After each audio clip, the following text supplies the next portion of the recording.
में बौद्ध निकल रहे हैं, है ना। बुद्ध की मूर्ति को जो है विष्णु बना दिया गया है। उस सारे के घर वापसी होनी चाहिए। जितने ट्राइबल लोगों के देवी देवताओं को सबने कब्जा किया हुआ है, उस सारे की घर वापसी आंदोलन कराना चाहिए। घर वापसी का मतलब सिर्फ उनका घर वापसी नहीं है। और ये भी कहना चाह रहा हूँ कि अपने अपने घर से थोड़ा सफाई वफाई अभियान शुरू करो। स्तूप बनाए थे, कहाँ गए वो बौद्ध स्तूप? तो ढूंढे और बौद्धिस्टों को मैं तो आह्वान। और इतना ही आपको तक्षशिला से, नालंदा से मोहब्बत है तो आजकल खुदाई चल रहा है ना हर जगह। जितने बुद्धिस्ट टेम्पल हैं, जितने बुद्धिस्ट मॉन्यूमेंट्स हैं जिसमें कब्जा किया हुआ है, उसको ये सरकार वापस दिलाए। शिक्षा नीति जो है सीधा और सीधा संविधान और राष्ट्र विरोधी। संविधान के प्रियम्बल को ले लीजिए और नई शिक्षा नीति के डॉक्यूमेंट्स को पढ़िए, वो सीधा सीधा लगता है कि उसके एकदम कॉन्ट्रास्ट में आपको दिखेगा। यह वर्ण व्यवस्था को एक तरीके से री-इन्फोर्स करने का दस्तावेज है, डॉक्यूमेंट है ये। इसमें पूंजी की लीला और जनेऊ लीला दोनों का कॉम्बिनेशन है।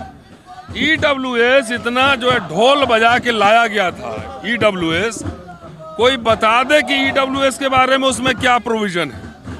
प्रधानमंत्री जी कहते हैं कि हम बाबा साहब की वजह तक यहाँ तक पहुँचे हैं। मुझे गोली मार लो, मेरे दलित भाइयों को नहीं मारो। आखिर इस दस्तावेज में रिजर्वेशन को लेकर क्या प्रोविजन है? सोशल जस्टिस को लेकर क्या प्रोविजन है?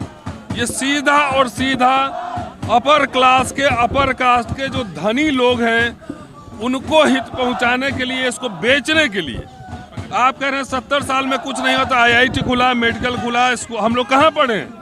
प्रधानमंत्री मोदी जी कहाँ से अपना वो एंटायर पॉलिटिकल साइंस में डिग्री लिए?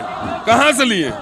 तो वो जो है आखिर विश्वविद्यालय थे ना, भारत सरकार विश्वविद्यालय चला रही थी ना, तो सारा संसाधन बेचने की तैयारी है। इसलिए आज ये बड़ा स्टूडेंट पार्लियामेंट हुआ है। आयशा के बैनर तले देश भर के तमाम स्टूडेंट एक्टिविस्ट सब यहाँ इकट्ठे हुए हैं। इसका विरोध देखिए, ऐसी बात नहीं कि तानाशाह सरकार है, ये हारी नहीं है, ये कई बार हमारे सामने हारी है। और आपको 2 अप्रैल का आंदोलन भी याद होगा, 18, 5 मार्च 19 का आंदोलन भी याद होगा, किसान आंदोलन भी है। तो अभी तो ये छात्र संसद है, ये पूरे भारतवर्ष को इस छात्र संसद के रूप में तब्दील हो जाना चाहिए।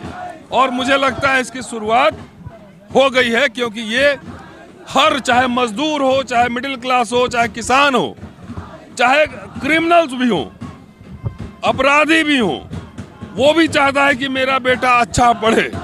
और ये ऐसा है कि सबके दरवाजे को बंद कर देगा। इसीलिए हम इसके विरोध में यहाँ पे सवाल खड़े कर रहे हैं। इसलिए वैसे जो प्रवृत्तियां हैं, वैसे टेंडेंसीज हैं, उसको दबाने के लिए नई शिक्षा नीति आई है। प्रधानमंत्री पिछड़े हैं, राष्ट्रपति दलित हैं। और कितना यूनिवर्सिटी में अभी लक्ष्मण ने RTI लगाया था, वह आंकड़ा आप सबके पास आ गया होगा। एवरेज 90% से ज़्यादा SC ST OBC के प्रोफेसर पद खाली है। उसको ख़त्म करने के लिए ये पूरा जो है दस्तावेज लाया गया। हमारे कई साथी ने यहाँ पे ये बातें कही है, तो ये बात समझने की है। और देखिए, ये व्यक्तिगत मेरी लड़ाई नहीं है, मैं तो प्रोफेसर हूँ, क्यों सड़क पे हूँ, क्यों डाइसेंट, क्यों आवाज़ उठा रहा हूँ। ये लड़ाई इस देश को बचाने की है, इस समाज को बचाने की है कि देश अपने आप में एक मानचित्र सिर्फ नहीं होता है, देश लोगों से बनता है। क्या ये बताएं प्रधानमंत्री जी मातृभाषा में पढ़ाने की बात कर रहे हैं, संस्कृति स्कूल में और दून स्कूल में और DPS में वही लागू करेंगे क्या? ये सवाल उनसे पूछा जाना चाहिए कि मंत्री के बच्चे और कलेक्टर और सेक्रेटरी के बच्चे क्या उसी शैली में पढ़ेंगे जिस शैली में सरकारी स्कूल में पढ़ाई जाएगी? तो सीधा और सीधा ये भारत को विभाजित करने की पॉलिसी है। इसलिए इसका विरोध लगातार होना चाहिए। सबसे महत्वपूर्ण बात मैं बार बार कह रहा हूँ, हजारों प्रोफेसर होंगे दिल्ली यूनिवर्सिटी JNU में, 1000 लोग लगातार आवाज नहीं उठा सकते हैं, लेकिन इसी में से दर्जन लोग तो उठ सकते हैं।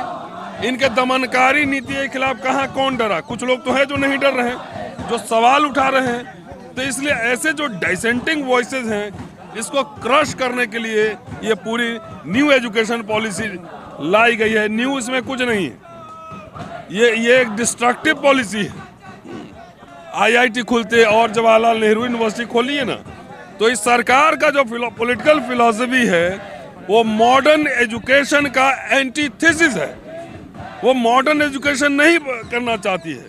बार बार डॉक्यूमेंट में देखेंगे तो संस्कृत और संस्कृति का बार बार जिक्र है। हजारों साल पहले पुरानी संस्कृति को जीवित करेंगे। मोदी जी और सरकार ये बताएं कि कौन सी संस्कृति जीवित करना चाहते हैं। उसमें लिख के लाए हैं कि नालंदा विश्वविद्यालय, विक्रमशिला विश्वविद्यालय, तो उनको ये भी बताना पड़ेगा कि नालंदा विश्वविद्यालय और विक्रमशिला विश्वविद्यालय में और वल्लभी में मनुवाद पढ़ाया जाता था कि बौद्ध धर्म पढ़ाया जाता था, ये उनको बताना होगा। तो जब मार्केटिंग करना होता है तो उनको बुद्धिज्म याद आ जाता है। विदेश में जाते हैं तो कहते हैं कि मैं बुद्ध की धरती से आया हूँ, और यहाँ आते हैं तो वल्लभी के नाम लेते हैं, लेकिन उसमें पढ़वाएंगे मनु का सिलेबस बनवाएंगे। अगर इतना ही आपको वल्लभी से और इतना ही आपको तक्षशिला से, नालंदा से मोहब्बत है, तो आजकल खुदाई चल रहा है ना हर जगह। जितने बुद्धिस्ट टेम्पल हैं, जितने बुद्धिस्ट मॉन्यूमेंट्स हैं जिसमें कब्जा किया हुआ है, उसको ये सरकार वापस दिलाए। जहाँ जहाँ एक्सकवेशन हो रहे हैं स्थल में, धार्मिक स्थल के, थोड़ा डीप एक्सकवेशन हो ताकि वहाँ से अंदर हो सके बौद्ध विहार मिले। ये पूरे भारत भर में फैले हुए। डॉक्टर अंबेडकर के हवाले से मैंने बोला है, आपने सुना होगा कि पांडुरंग के बारे में उन्होंने कहा था और कई बुद्धिस्ट साइट के बारे में कि मैं दावे के साथ कह सकता, साबित कर सकता हूँ कि ये बुद्धिस्ट साइट है। तो बौद्ध साहित्य, बौद्ध जितने स्तूप हैं, अशोक ने 84,000 बौद्ध स्तूप बनाए थे, कहाँ गए वो बौद्ध स्तूप? तो ढूंढें। और बौद्धिस्टों को मैं तो आह्वान कर रहा हूँ कि इस देश को संविधान, इस देश के लोग जो संविधान को मानते हैं या जो बौद्ध हैं, मॉन्क है, बौद्ध मानने वाले हैं, जो प्लुरलिटी में, मल्टीकल्चरलिज्म में बिलीव करते हैं, उन सबको ये चाहिए कि जितने बौद्ध स्थलों पर है ना किसी का भी कब्जा हो, चाहे घर बनाया हो, चाहे मंदिर बनाया हो। अब शिवलिंग में बौद्ध निकल रहे हैं, है ना, बुद्ध की मूर्ति को जो है विष्णु बना दिया गया है।